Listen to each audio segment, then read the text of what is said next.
আপনাদের বলছি, আপনার যে সহযাত্রী আপনার কাছে বা পাশে বসে আছে, যে আপনার সঙ্গে নিত্যযাত্রা করে, অথচ আপনি জানেন সে হয়তো টিকিটও কাটে না। এইখানেই আমরা পূর্ব রেলের তরফ থেকে একটা স্পেশাল ড্রাইভ নিচ্ছি।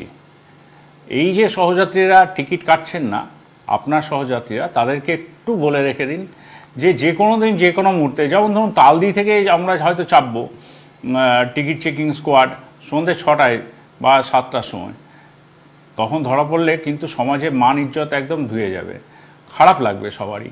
বা এটাও হতে পারে আমরা যারা হাওড়া ডিভিশনের যাত্রী তাদের কথাও বলছি, তাদের জন্য আমরা হয়তো আরামবাগে চাপলাম, মানে এমন একটা লোকেশনে চাপবো যেখানে হয়তো মানে কোনোদিন আশাও করেননি মানুষজন যে আমরা টিকিট চেকিংয়ের জন্য ওই সন্ধ্যাবেলায় 7টা বা 8টার সময় আমরা টিকিট চেকিং করব।